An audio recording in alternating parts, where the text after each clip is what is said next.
الحمد لله نحمده ونستعينه ونستغفره ونؤمن به ونتوكل عليه ونعوذ بالله من شرور أنفسنا ومن سيئات أعمالنا من يهده الله فلا مضل له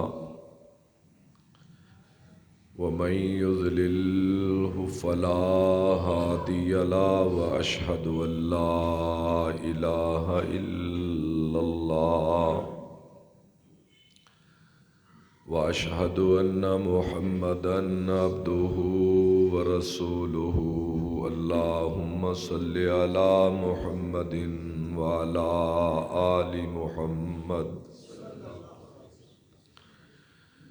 كما صليت على إبراهيم وعلى آل إبراهيم إنك حميد مجيد اللهم بارك على محمد وعلى آل محمد كما باركت على إبراهيم وعلى آل إبراهيم إنك حميد مجيد أما بعد فإن خير الحديث كتاب الله وخير الهدي هدي محمد صلى الله تعالى عليه وآله وسلم وشر الأمور محدثاتها وكل محدثة بدعة وكل بدعة ضلالة وكل ضلالة في النار أعوذ بالله السميع العليم من الشيطان الرجيم بسم الله الرحمن الرحيم وقل جاء الحق وزهق الباطل إن الباطل كان زهوقا سبحان ربك رب العزة عما يصفون وسلام على المرسلين والحمد لله رب العالمين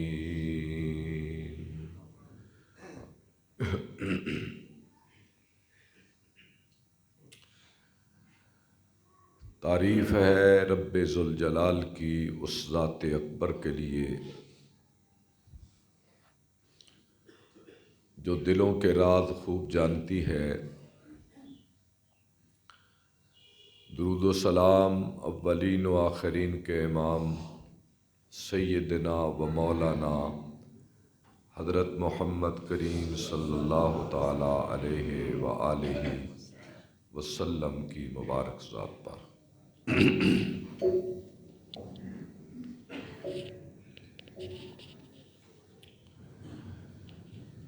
سیرت النبی صلی اللہ علیہ وسلم کا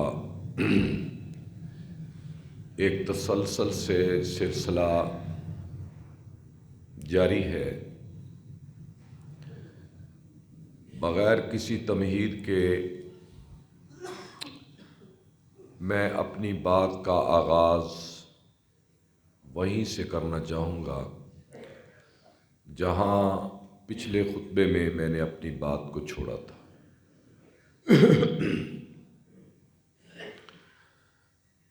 آج کے خطبے میں ہجرت کے چھٹے، ساتویں اور آٹھویں سال کے چیدہ چیدہ واقعات جن سے نبی پاک صلی اللہ علیہ وسلم گزرے یا دوچار ہوئے،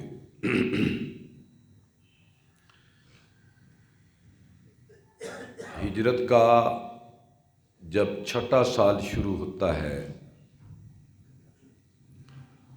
تو اس میں ایک بڑا معروف واقعہ پیش آیا۔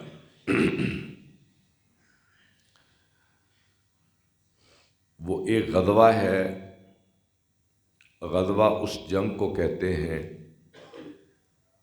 جس جنگ اور معرکے میں اللہ کے نبی صلی اللہ علیہ وسلم بذات خود بنفس نفیس شامل ہوتے تھے،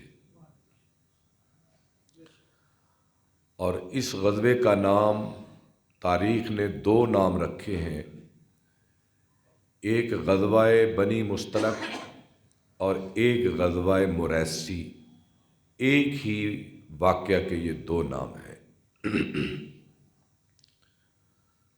کیونکہ جس قبیلے سے یہ معرکہ ہوا اس کا نام بنی مستلق تھا، اور جس موقع پر یہ واقعہ ہوا اس کا نام مریسی تھا۔ اس جنگ میں آپ صلی اللہ علیہ وسلم کے ساتھ جہاں مخلصین صحابہ تھے، ساتھ منافقین کی بھی ایک بڑی جماعت موجود تھی، اور عبداللہ بن ابی خود اس جنگ میں موجود تھا۔ اس نے کوشش کی کہ مہاجرین اور انصار کے درمیان کوئی جھگڑا کھڑا کر دیا جائے تاکہ یہ آپس میں الجھیں اور اسلام کی وحدت کا شیرازہ بکھرنے کو چلے، جس میں اس جنگ میں 2، ایک مہاجر اور ایک انصاری آپس میں الجھ پڑے، تو عبداللہ بن ابی نے بڑی ہوا دی اس بات کو، اور انصار کو کوسا کہ لو دیکھ لو، جن لوگوں کو تم نے جگہ دی تھی آج وہ تمہیں ہی مارنے کے لیے اٹھ کھڑے ہوئے۔ تو اس نے بکواس کی کہ مدینے میں جا کر ہم عزت والے ان معاذ اللہ ذلیل مسلمانوں کو نکال دیں گے۔ تو اس بات کا ذکر اللہ نے قرآن مجید میں کیا کہ اس نے کہا ہے لَيُخْرِجَنَّ الْأَعَزُّ مِنْهَا الْأَذَلَّ وَلِلَّهِ الْعِزَّةُ وَلِرَسُولِهِ وَلِلْمُؤْمِنِينَ وَلَكِنَّ الْمُنَافِقِينَ لَا يَعْلَمُونَ۔ تو جب واپس آئے تو عبداللہ بن ابی کا بیٹا عبداللہ اپنے باپ کو قتل کرنے کے لیے کھڑا ہو گیا، تو آپ نے اس سے منع فرما دیا۔ اور دوسرا واقعہ اس جنگ میں اہم یہ پیش آیا جسے واقعہ افق کہتے ہیں، جس میں حضرت عائشہ رضی اللہ تعالی عنہا پر تہمت لگی تھی، اور اس کے پیچھے بھی سارا کام منافقین کا تھا۔ تو اللہ تعالیٰ نے قرآن مجید میں سورہ نور نازل فرما کر حضرت عائشہ رضی اللہ تعالی عنہا کی برات فرمائی، بری فرمایا۔ تو اس وجہ سے یہ واقعہ بڑا معروف ہے۔ تو اس موقع پر حضور بڑے رنجیدہ اور غمگین ہوئے، اور اللہ نے قرآن اتار کر حضور صلی اللہ علیہ وسلم کا یہ غم دور فرمایا۔ اس واقعے سے جب آپ فارغ ہو کر مدینہ تشریف لائے تو آپ نے خواب دیکھا کہ میں بیت اللہ شریف کا طواف کر رہا، تو آپ نے اعلان فرما دیا کہ چلو بھائی اب مکے میں جا کر بیت اللہ کا طواف کریں گے۔ اب یہ حالات بڑے مشکل تھے، ابھی 2 سال پہلے ہی، ابھی 1.5 سال پہلے ہی جنگ خندق کا اتنا بھرپور واقعہ پیش آیا تھا۔ آپ نے اعلان فرما دیا، اور یہ اعلان گویا ایسے ہی تھا کہ ایک طاقتور دشمن کے گھر میں چلے جانا، اور آپ نے اس جنگ میں اسلحہ ساتھ نہیں لیا، کوئی خودیں، کوئی زریں، کوئی ڈھالیں، کوئی نیزے آپ کے پاس نہیں تھے۔ وہ ایک صفری تلوار جسے عرب کا رواج تھا کہ ہر مسافر کے پاس ہوتی تھی، اور حضور صلی اللہ علیہ وسلم نے مقام ذوالحلیفہ سے احرام باندھا اور قربانی کے جانور ان کے گلوں میں کلادے ڈالے، اور لبیک اللہم لبیک کے ترانے کہتے ہوئے آپ چلے۔ اور آپ نے اعلان فرمایا بھی چلو، لیکن 1400 صحابہ نکلے۔ اب چونکہ عام کچا مسلمان، اس کے لیے نکلنا بڑی محال بات تھی کہ مکے میں جائیں گے، وہ کافر ہوں گے، لڑائی بھی ہو سکتی ہے، کچھ بھی ہو سکتا ہے۔ تو حضور نبی پاک صلی اللہ علیہ وسلم 1400 اصحاب کو لے کر مکے کی طرف مدینہ سے ذی قعدہ کے مہینے میں روانہ ہوئے۔ جب آپ مکے کے پاس پہنچے تو آپ کا راستہ روک دیا گیا۔ خالد ابن ولید 200 گھوڑ سواروں کو لے کر اس نے راستہ روک دیا۔ مدینے سے جو راہ مکے کو آتی ہے، مقام تنعیم سے پیچھے، جہاں آج مسجد عائشہ ہے، جہاں سے کچھ لوگ عمرے کا احرام بھی باندھتے ہیں، اسے مقام تنعیم کہتے ہیں۔ اب اس کا نام مسجد عائشہ کا مقام ہے۔ اس سے تھوڑا سا آپ پیچھے تھے کہ آپ کی راہ روک دی گئی۔ آپ وہاں سے دائیں جانب مڑے، بجائے مکے میں داخل ہونے کے آپ اپنی دائیں جانب مڑ گئے اور آ کر مقام حدیبیہ پر رک گئے۔ جو لوگ جن کو اللہ نے مکے میں جانے کی عزت اور سعادت بخشی ہے، وہ دیکھتے ہیں کہ جہاں آج چیک پوسٹ ہے نا مکے میں داخلے کے لیے، اسے آج شمیسی کہتے ہیں۔ آج اس کا نام شمیسی ہے، اور اسی جگہ کا پرانا نام حدیبیہ ہے۔ یہ جاننے کے لیے، یہ آج جسے شمیسی کہتے ہیں، پہلے اسی کا نام حدیبیہ تھا، اب نام بدل گیا۔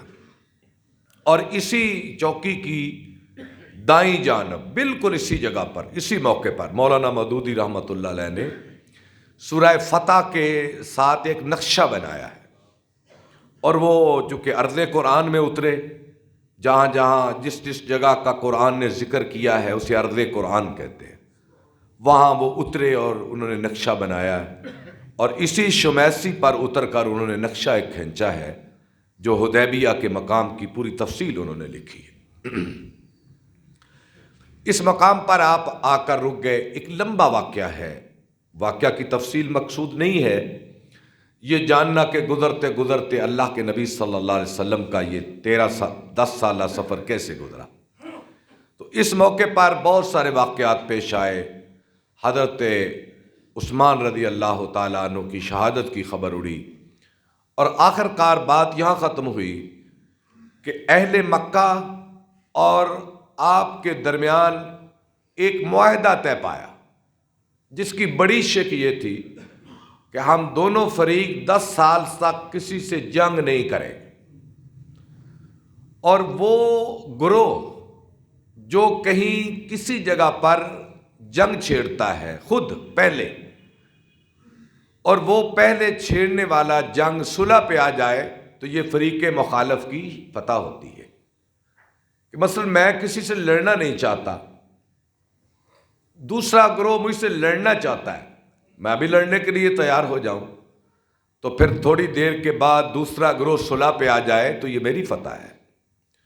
حضور تو مکے والوں سے لڑنا نہیں نہ چاہتے تھے، وہ لڑتے تھے بدر میں، خندق میں، کیا کیا انہوں نے کیا۔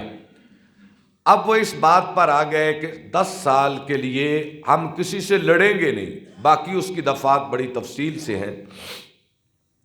تو صحابہ کی ظاہری آنکھوں نے اسے شکست سمجھا، اور حضور صلی اللہ علیہ وسلم نے اسے فتح سمجھا۔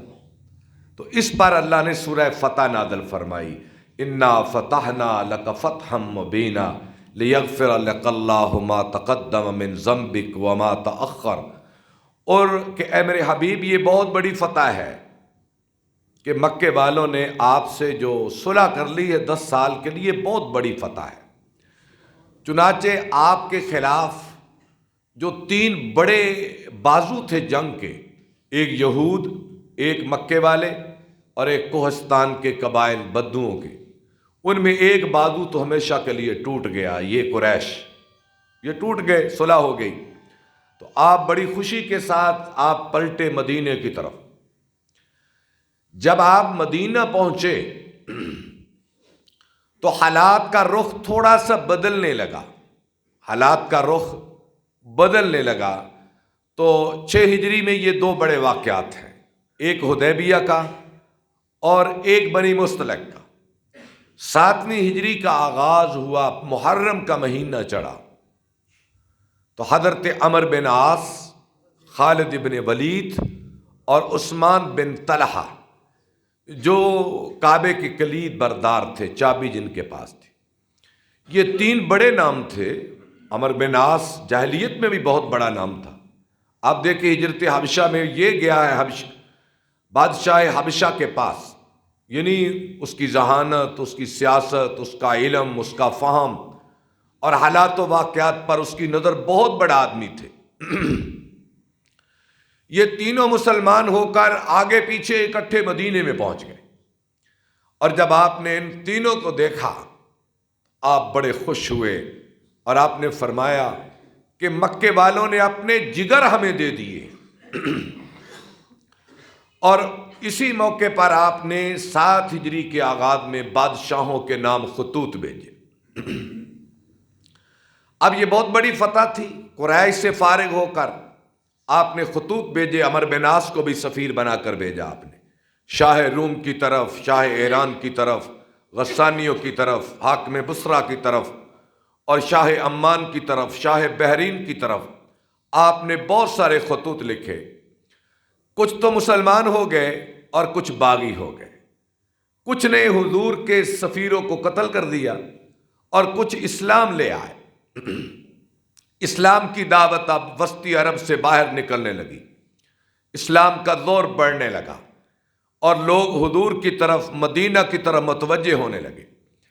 اب چونکہ قریش سے آپ فارغ ہو چکے تھے تو آپ کے مخالفین کی ایک بہت بڑی جماعت یہود کی ابھی خیبر میں آباد تھی، اور وہاں وہ شرارتوں کے انڈے بچے دے رہے تھے۔ آئے روز کوئی نہ کوئی شرارت خیبر کے یہودی کرتے، جیسے میں نے آپ کو بتایا تھا پچھلے جمعے میں کہ بنی نذیر مدینے سے نکل کر خیبر میں آباد ہو گئے، اور وہاں ایک ساتھ ہی ایک فدق کا مقام جسے باغ فدق کے نام آپ سنتے ہیں، یہ خیبر کے ساتھ ایک اور یہودیوں کی جگہ تھی۔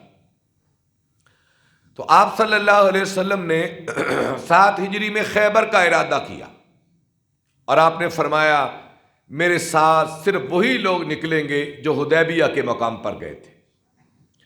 اب حدیبیہ کے جگہ پر جانے والے مسلمان ایسے مستند مومن تھے کہ جن کے ایمان کی سند اللہ نے قرآن مجید میں اتار دی تھی، اور کہہ دیا تھا نا لَقَدْ رَضِيَ اللَّهُ عَنِ الْمُؤْمِنِينَ اِذْ يُبَايِعُونَكَ تَحْتَ الشَّجَرِ، اور سورہ فتح کی آخری آیت ہے محمد الرسول اللہ والذین معه اشداء علی الکفار رحماء بینہم تراہم رکعا سجدا یبتغون فضلا من اللہ ورضوانا سیماہم فی وجوہہم من اثر السجود ذالک مثلہم فی التوراۃ ومثلہم فی الانجیل کزرع اخرج شطأہ فآزرہ فاستغلظ فاستوى علی سوقہ یعجب الضراء لیغیظ بہم الکفار وعد اللہ الذین آمنوا وعملوا الصالحات منہم مغفرۃ واجرا عظیما۔ یہ حدیبیہ کے موقع پر اللہ نے صحابہ کی تعریف بیان فرمائی اور کہا فعلم ما فی قلوبہم، اے میرے حبیب میں نے تیرے صحابہ کے دلوں کو دیکھ لیا ہے کہ ان کے اندر کیا ہے۔ اب یہ مستند مومن تھے جن کی شہادت قرآن نے دی تھی۔ آپ نے فرمایا بھی میرے ساتھ صرف وہی نکلیں گے، وہی 1400، اور کوئی نہ آئے، کیونکہ مدینے میں منافقین کی ایک بہت بڑی جماعت تھی جو داؤ پیچ میں ہوتی تھی۔ کیونکہ منافقین بھی اب سمجھنے لگے کہ قریش تو ختم ہو گئے، اور کوہستان کے نجد کے قبائل بدو وہ بھی دبک کے بیٹھ گئے، اب خیبر کے یہودی تو مسلمانوں کے آگے ٹھہر نہیں سکتے، اور خیبر کے یہودی مالدار بھی بڑے ہیں، سود کا پیسہ ان کے پاس، کاروبار ان کے پاس، اور خیبر کی کھجوریں ان کے پاس، بڑا سامان ہے، اور مسلمانوں کو بڑا مال غنیمت ملے گا۔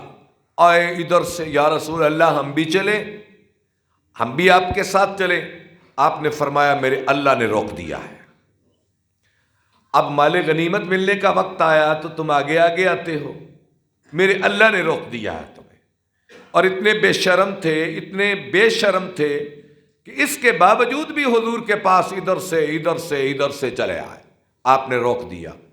آپ 1400 صحابہ کو لے کر خیبر کا رخ کیا۔ مدینے سے 100 میل کا فاصلہ ہے، مدینے کی طرف، شمال کی طرف، یعنی مدینہ خیبر شمال کی طرف 100 میل کے فاصلے پر آپ صلی اللہ علیہ وسلم پہنچے۔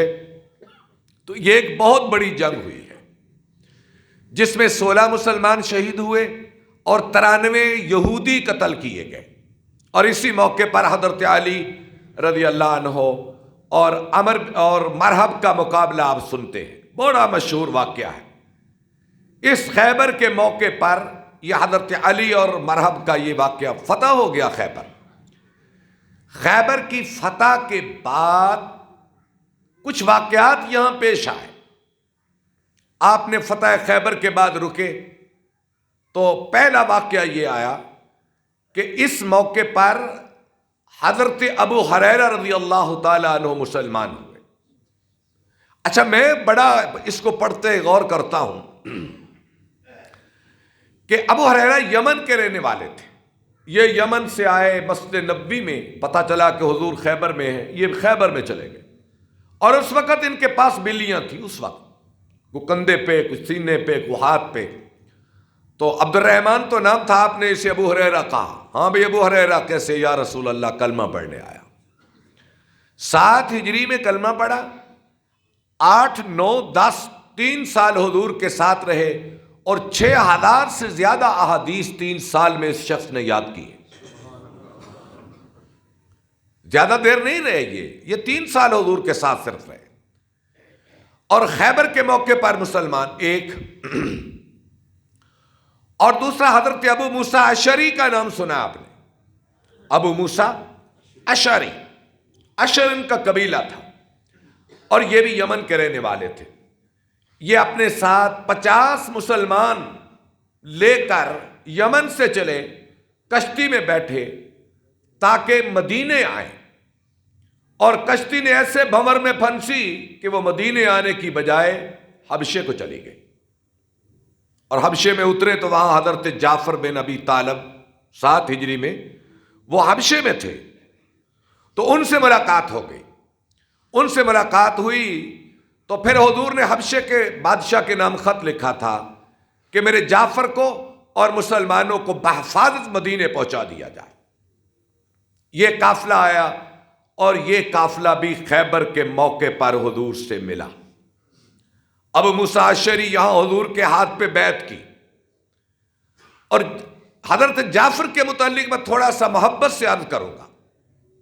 آپ دیکھیں، یہ ہجرت کے 5ویں سال میں، نبوت کے 5ویں سال میں، مکے میں یہ ہجرت کر کے حبشہ گئے۔ 6، 7، 8، 9، 10، 11، 12 اور 13، یہ تقریباً 8 سال مکے کے یہ حبشے میں رہے ہیں۔ 8 مکے کے، حبشے میں، اور خیبر 7 ہجری میں 7، یہ 8 اور 7 کتنے بنتے ہیں؟ 15۔ یہ 15 برس کے لگ بھگ حضرت جعفر حضور کے چچا داد بھائی، حضرت علی کے حقیقی بھائی، یہ 14-15 برس حبشے میں رہے۔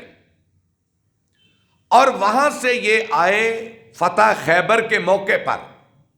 آپ نے جب حضرت جعفر کو 15 برس کے بعد دیکھا تو حضور اشکبار ہو گئے، اب دیدہ ہو گئے، اور خوشی سے حضرت جعفر کو گلے لگا لیا اور ان کے چہرے کو دیکھ کر کہنے لگے، اے جعفر، مجھے سمجھ نہیں آتی کہ مجھے خیبر کی فتح کی زیادہ خوشی ہے یا تجھے دیکھنے کی زیادہ خوشی ہے۔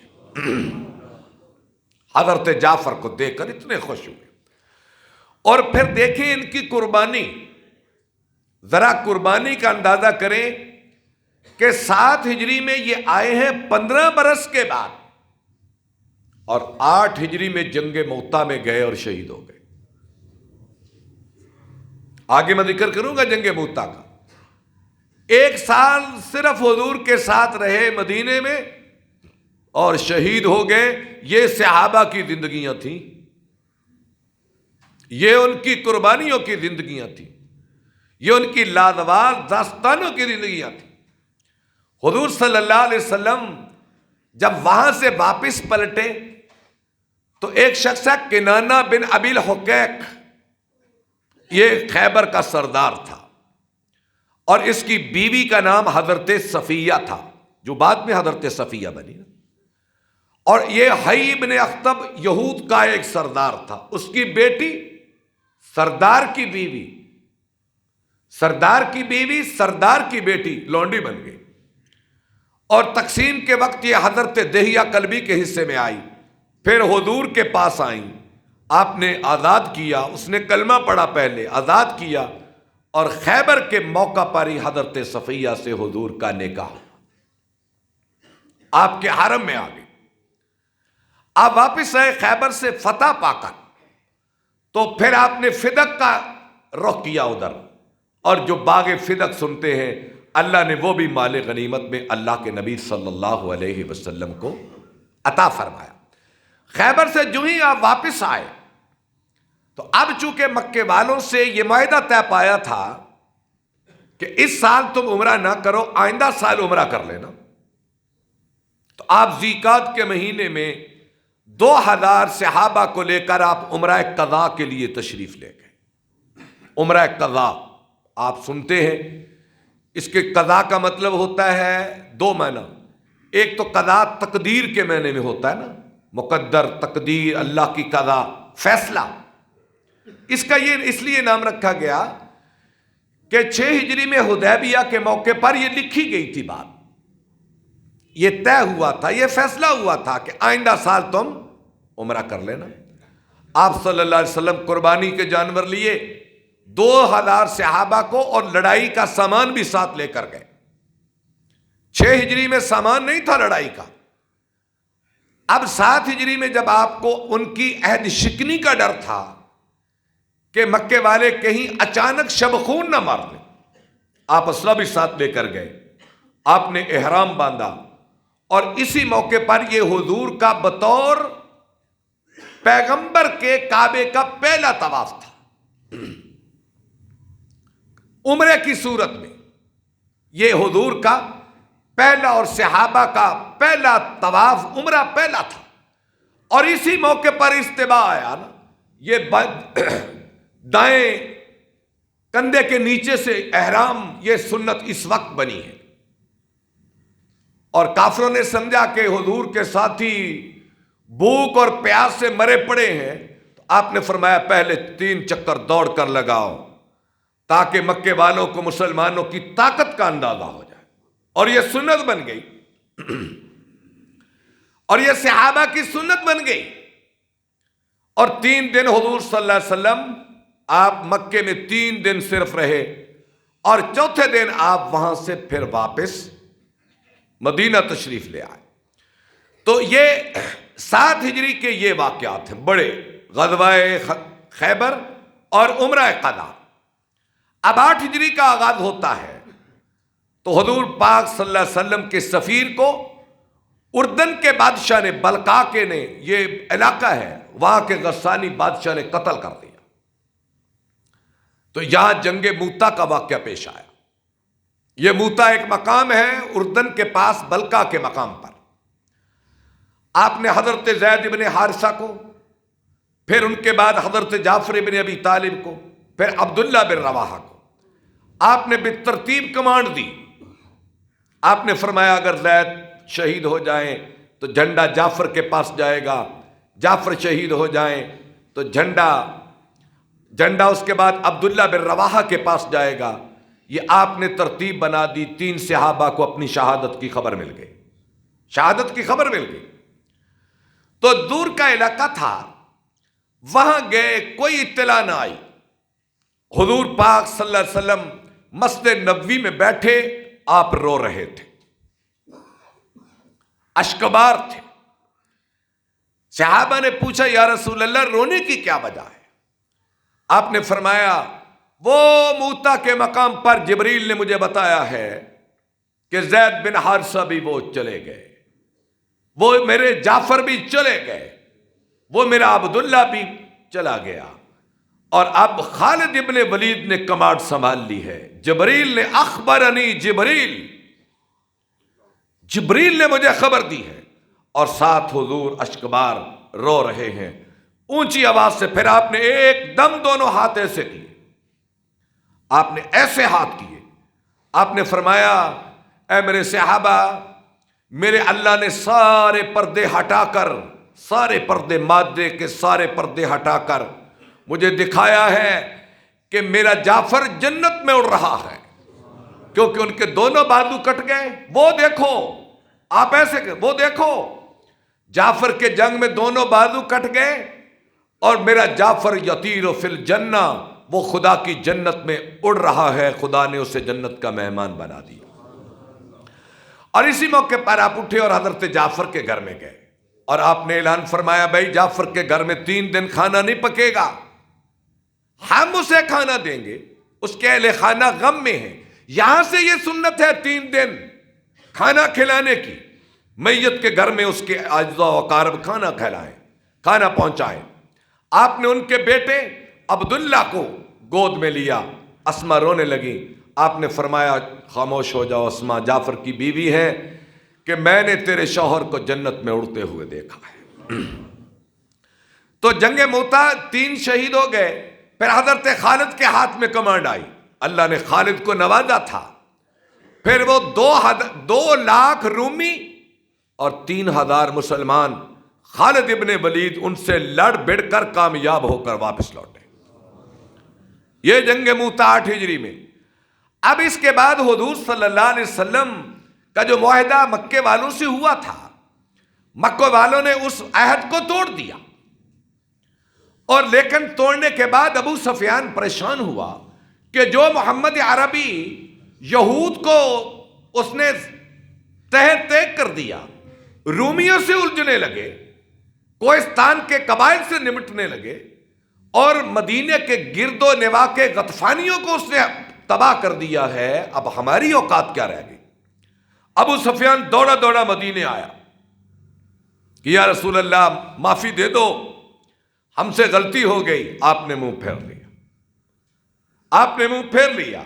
پھر حضرت عمر کے پاس، علی کے پاس، حسن و حسین کے پاس، اپنی بیٹی ام حبیبہ کے پاس آپ نے منہ پھیر لیا۔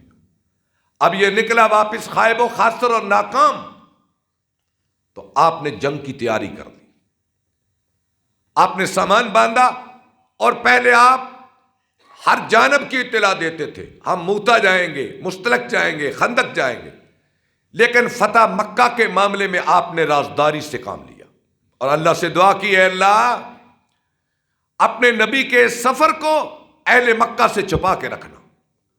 آپ نے فرمایا صحابہ نکلو، آپ نکلے 10,000 کا لشکر لے کر فتح مکہ کی جانب، اور یہ جماعت پہلی بار مسلمانوں کی 10,000 کی ہوئی ہے۔ اب مسلمان چڑھنے لگے، آپ نے فرمایا تھا ہم چڑھ کے جائیں گے، 10,000 کا لشکر اور مسلح، گھوڑوں کی جماعت الگ، اونٹ الگ، پیادہ الگ، اور لوہے میں ڈوبے ہوئے صحابہ، خودیں، زرے، نیزے، تیر، گھوڑے، اور ایسا جتھا، ایسی جماعت کہ مکے والوں کے اندر یہ جرت نہ تھی کہ حضور کو روک سکیں۔ آپ رات کو چلے گئے، مکے کے پاس بیٹھے، ادھر سے ابو سفیان بھی نکلا، اور آپ کے چچا عباس کو لے کر حضور سے ملاقات ہو گئی۔ آپ نے فرمایا ابو سفیان کہ اب بھی تیری سمجھ میں نہیں آیا کہ میں اللہ کا نبی ہوں؟ کہ اب بھی تیری سمجھ میں یہ بات نہیں آئی کہ اللہ کے سوا کوئی عبادت کے لائق نہیں؟ کہ اب بھی تیری سمجھ میں نہیں آیا کہ لات، منات، عزا کسی کام کے نہیں؟ کہنے لگا سوچ کے بتاتا۔ صبح ہوئی تو کلمہ پڑھا، کلمہ پڑھا تو آپ نے فرمایا جو شخص ابو سفیان کے گھر میں چلے جائے ہم اس کو بھی معاف کر دیں گے۔ آپ نے فرمایا چچا عباس، ابو سفیان کو چوراہے میں کھڑا کر دو کسی پہاڑ کی ڈھلوان پر، تاکہ لشکر خدا کا جلال اپنی آنکھوں سے دیکھ لے۔ صحابہ گئے، پہلے مہاجرین، پھر انصار، پھر اور قبائل، پھر 200 گھوڑے کے کا ایک قافلہ جس کے جلوں میں حضور تھے، یعنی بیچ میں 200 گھوڑا، 100 گھوڑا بائیں جانب، 100 گھوڑا دائیں جانب، اور بیچ میں حضور سوار، اور آپ نے خود پہنی ہوئی ہے، اور یہ صحابہ ان کی تلواروں کی جھنکاریں اور ان کے گھوڑوں کی پازیبوں کی آوازیں اور ان کے نتنوں سے نکلنے والی دوڑنے والی آوازیں، اور صحابہ لوہے میں ڈوبے ہوئے۔ جب آپ کا یہ قافلہ آیا تو ابو سفیان کہنے لگا، اے عباس یہ قافلہ کن کا ہے؟ تو جانتا تو تھا، نہ جاننے کے باوجود بھی جانتا تھا۔ عباس کہنے لگے، اے ابو سفیان وہ بیچ میں میرا محمد بھتیجا جا رہا ہے، اور دائیں اور بائیں اس کے جانباز جانثار صحابہ مہاجرین اور انصار ہیں۔ بول اٹھا، اے عباس اب تیرے بھتیجے کی ٹکر کا کوئی عرب میں باقی نہیں رہا۔ آپ نے فتح کیا اور ان کو معاف کیا سب کو۔ 1 ماہ کے لگ بھگ یا 19 دن یا 17 دن یا 27 دن آپ نے مکے میں قیام فرمایا، اور یہاں ایک کافر جو نو مسلم تھا اس کو گورنر بنایا۔ آپ حنین کی طرف نکلے، عرفات کی طرف سے آپ حنین کی طرف نکلے۔ حنین کا یہ راستہ جو عرفات کی طرف پرانا راستہ ہے، وہاں جنگ حنین کا واقعہ پیش آیا، جس میں تھوڑی دیر کے لیے صحابہ پیچھے ہٹے اور کچھ نقصان بھی ہوا، اور پھر آپ ان کو اسی طرح چھوڑ کر اس حالت میں آپ مدینہ واپس چلے گئے۔ جانے سے پہلے مال غنیمت اتنا آیا کہ تاریخ اسلام میں اتنا مال غنیمت پہلے کبھی نہ آیا تھا۔ ہزاروں کی تعداد میں گھوڑے، بکریاں، مال غنیمت جو حنین سے آیا، آپ نے بانٹ دیا مکے کے 9 مسلموں کے بیچ میں۔ 100 اونٹ آپ نے فرمایا ابو سفیان کو دے دو، 100 اس کے بیٹے کو معاویہ کو دے دو، 100 اس کے بیٹے یزید بن سفیان کو دے دو، اور دے دو، ان کو دے دو۔ آپ نے 1000 اونٹ مکے کے 9 مسلموں اور سرداروں کے بیچ میں بانٹ دیے، اور انصار مدینہ کو کچھ بھی نہ دیا۔ انصار کے دل میں اندیشے پیدا ہوئے۔ وہ بیعت عقبہ جب ہجرت کے لیے حضور سے معاہدے ہوئے تھے، اور انہیں ڈر لگا کہ کہیں اللہ کے نبی مکے میں نہ رہ جائیں اور وطن کی محبت انہیں یہاں نہ رکھ لے۔ آپ تک اطلاع ملی، آپ نے ایک چھولداری میں جمع کیا، انہیں جمع کر کے فرمایا، اے میرے انصار، تمہارے اندیشے مجھ تک پہنچے ہیں، تمہارے تحفظات مجھ تک آئے ہیں کہ اللہ کے رسول صلی اللہ علیہ وسلم نے مال غنیمت میں ہمیں کچھ نہیں دیا، اور مکے کے 9 مسلم ابو سفیان جیسے دشمنوں کو سب کچھ عطا کر دیا۔ آپ نے فرمایا، صحابہ اے میرے انصار، تم نے ٹھیک کہا ہے، تم نے ٹھیک کہا ہے، لیکن میری بات بھی سن لو۔ آپ فرمانے لگے، اما بعد فإن خیر الحدیث کتاب اللہ۔ آپ نے خطبہ پڑھا اور آپ نے فرمایا، اے میرے انصار، اے میرے انصار، ذرا میری بات کو دھیان سے سننا کہ ایک وقت مجھ پہ وہ تھا، میری قوم نے مجھے مکے سے نکالا، تم نے مجھے جگہ دی، میری قوم نے مجھے جھٹلایا، تم نے میری تصدیق کی، میری قوم نے اپنا مال مجھ سے چھپایا، تم نے اپنے بچے مجھ پہ قربان کر دیے۔ بولو بھائی بولو، کیسے نہیں ہوا؟ صحابہ نے گردنیں جھکا لی، کوئی جواب نہیں دیا۔ آپ نے فرمایا، تم نہیں بولتے، اے میرے انصار، تمہاری زبان بن کے میں محمد بات کرتا ہوں، میں کرتا، ہاں ہاں، تم بولو یا نہ بولو، میں کہتا ہوں تم نے میرے ساتھ یہ جان بازی کی ہے، یہ جان نثاری کی ہے، تم نے یہ قربانیاں مجھ پہ دی ہیں، لیکن یاد رکھو اے میرے انصار، میں انہیں دنیا کا مال دے کے جا رہا ہوں، انہیں اونٹ بکریاں دے کے جا رہا ہوں، انہیں درم و دینار دے کے جا رہا ہوں، لیکن خوش ہو جاؤ کہ میں محمد تمہارے ساتھ جا رہا ہوں، میرا سب مرنا اور میرا جینا تمہارے ساتھ ہوگا۔ اور پھر آپ نے یہ دعا کی، اے اللہ میرے انصار میں برکت دے دے، ان کی اولادوں میں برکت دے دے، ان کی اولادوں کی اولادوں میں برکت دے دے۔ پھر آپ نے ان کی دل جوئی کے لیے ایک کمال جملہ آگے فرمایا۔